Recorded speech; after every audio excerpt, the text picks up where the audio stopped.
Hello friends, welcome to my channel Vital ETC. Friends, आज का अपना टॉपिक है दैनिक जीवन में पीएच का महत्व। इसके पहले हमने पीएच स्केल के बारे में बात की थी फ्रेंड्स, और उसका अभी तक आपने अगर वो वीडियो नहीं देखी हो तो आप उस वीडियो को देख लें, जिसकी लिंक मैंने डिस्क्रिप्शन में दे दी है, तो आप इजीली वहाँ से इसके पहले वाली वीडियो देख सकते हो। तो फ्रेंड्स, दैनिक जीवन में पीएच का महत्व अगर हम बात करें तो जैसे हमने अम्ल और क्षार के बारे में हम बात कर चुके हैं। हमारी जो लाइफ होती है उसके अंदर बहुत सारी जगह अपन किसी ना किसी रूप में केमिकल को यूज़ करते हैं, और उन केमिकल को हम किसी ना किसी रूप में किसी चीज़ के इफ़ेक्ट को कम करने के लिए भी यूज़ कर सकते हैं, और किसी चीज़ के इफ़ेक्ट को बढ़ाने के लिए, प्रभाव को बढ़ाने के लिए भी यूज़ कर सकते हैं। तो जैसे दैनिक जीवन में पीएच का महत्व है, तो हम यहाँ पर कुछ टॉपिक पे बात करेंगे, जैसे पेट की अम्लीयता, दंतशय, अम्ल वर्षा, मृदा का पीएच मान और कीटों का डंक। इन सब जगह पर पीएच किस प्रकार महत्व रखता है, इनके बारे में हम डिस्कस करेंगे। पहले हम शुरुआत में अगर देखें तो किसी भी व्यक्ति का यदि जो शरीर होता है वो क्रियाशील जो होता है वो किस आधार पर होता है, उसके पीएच मान पर। जैसे कि यहाँ पर हमने फर्स्ट में लिख रखा है कि हमारा शरीर 7.0 से 7.8 की पीएच प्रास पर कार्यशील होता है।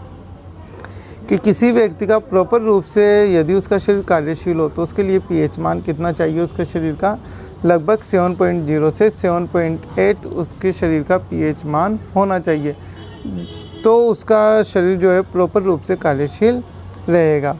सजीव प्राणियों में सभी जैविक गतिविधियाँ इसी पीएच मान की प्रास पर होती है। तो पेपर में ये भी क्वेश्चन पूछा जाता है कि शरीर का पीएच मान कितना होना चाहिए या कितना होता है, तो हमें ये अच्छे से याद रखना है 7.0 से 7.8 की प्रास पर कार्यशील होता है।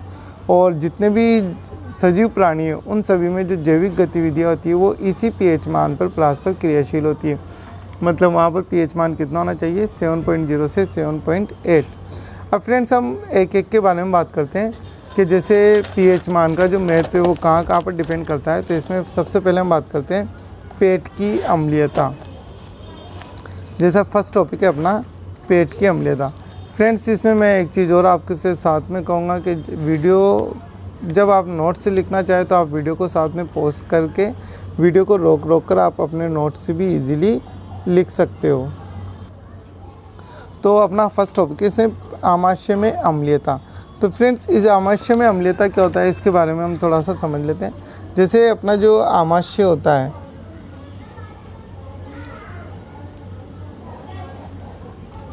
तो फ्रेंड्स हम आमाशय की बात करते हैं। पेट, आमाशय मतलब यहाँ पर अपने किस चीज़ की बात कर रहे हैं, हम पेट की बात कर रहे हैं। तो आमाशय के अंदर क्या होता है, एक रस भरा होता है, जिसके बारे में मैंने पहले ही बताया था फ्रेंड्स, जिसका नाम होता है जठर रस।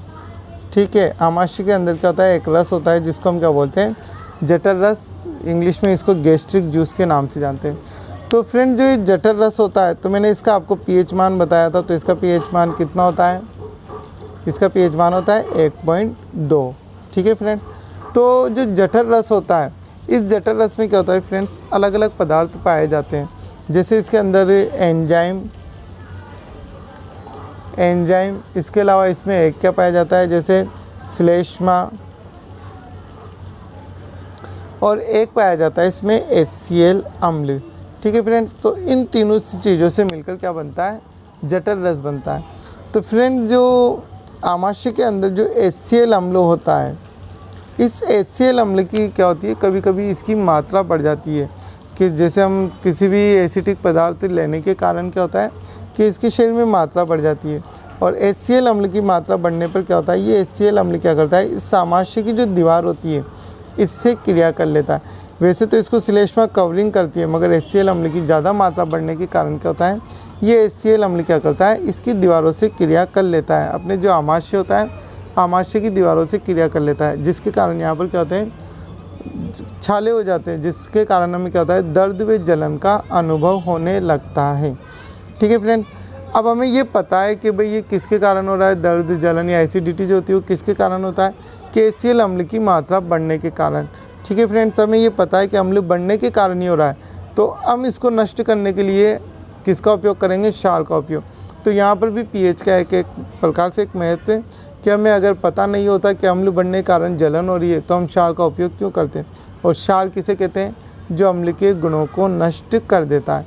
तो यहाँ देखिए फ्रेंड्स, हमारे आमाशय में HCl अम्ल होता है जो भोजन के पाचन में सहायक होता है।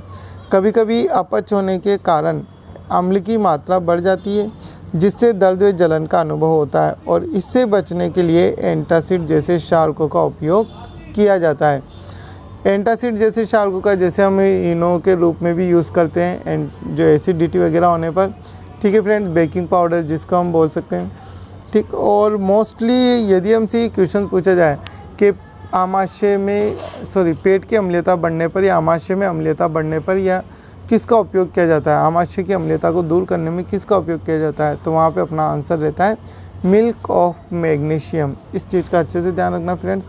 पहली प्राथमिकता किसको दी जाती है, मिल्क ऑफ मैग्नीशियम को, क्योंकि ये क्या कर देता है, HCl के इफेक्ट को क्या कर देगा, कम कर देगा। क्योंकि क्षार किसे कहते हैं, जो अम्ल के गुणों को नष्ट कर देता है। सेकंड टॉपिक है, ये भी पूछ लिया जाता है, 2 नंबर में मोस्टली पूछा जाता है, दंतक्षय क्या होता है।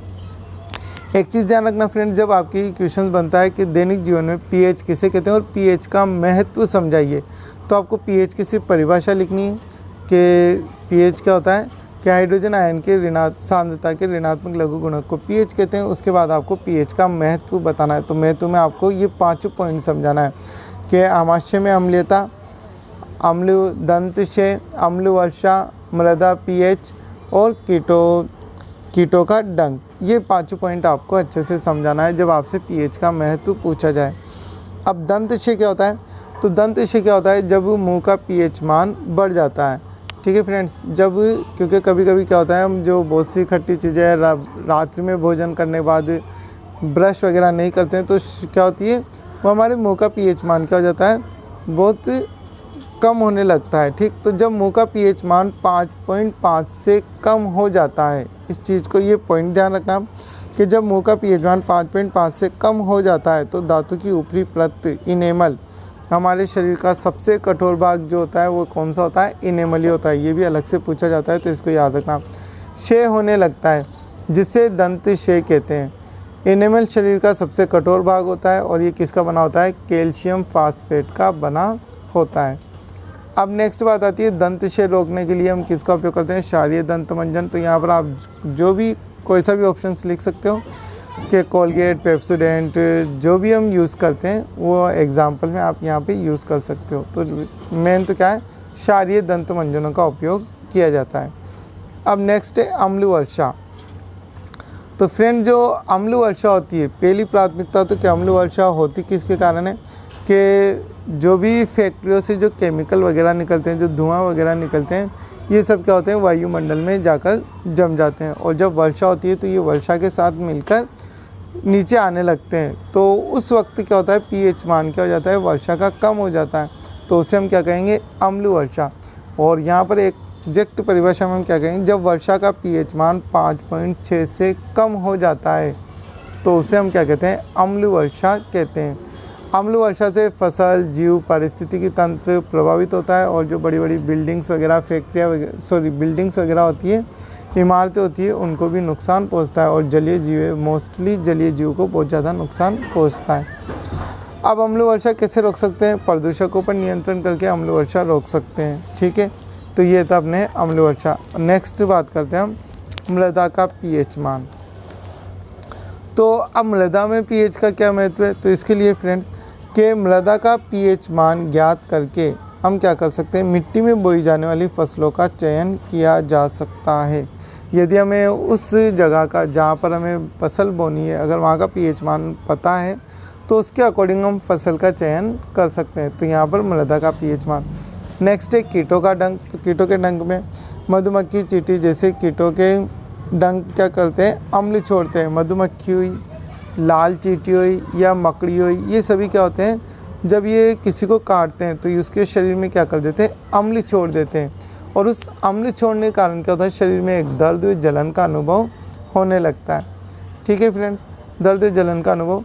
इससे बचने के लिए क्या किया जाता है, क्षारीय लवणों का उपयोग किया जाता है, जैसे मोस्ट इम्पोर्टेंट है सोडियम बाइकार्बोनेट। इसको फ्रेंड्स आपकी बुक में हो सकता है ये सोडियम हाइड्रोजन कार्बोनेट के नाम से भी, बाकी इसका जो प्रॉपर नाम है जो प्रचलित है, जो चलता आ रहा है, वो क्या है? इसका नाम सोडियम बाइकार्बोनेट के नाम से ही हम इसको रिप्रेजेंट करेंगे।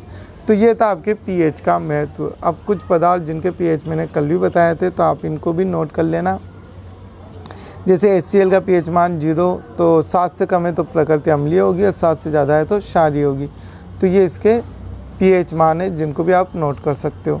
ठीक फ्रेंड्स, इसके बाद नेक्स्ट वीडियो में हम बात करेंगे दैनिक जीवन में काम आने वाले यौगिक। और एक चीज़ खास तौर फ्रेंड्स, जो भी टॉपिक आपको पढ़ाया जा रहा है उन नोट्स को आप साथ में लिखिए और याद करते चलें। मैं इतना ही टॉपिक पढ़ाऊँगा एक दिन में जितना कि आप इजीली याद कर सको। तो आप मेरे साथ बने रहे। चैनल को सब्सक्राइब नहीं किया हो तो सब्सक्राइब कर दें और साथ में बेल आइकन ज़रूर दबा दें, ताकि मेरे द्वारा जो भी नई वीडियो अपलोड की जाए उसकी नोटिफिकेशन आपको मिलती रहे। और साथ में अपने दोस्तों को या अपने व्हाट्सएप पे जो भी ग्रुप है उनमें वीडियो ज़रूर शेयर करें। Thank you for watching.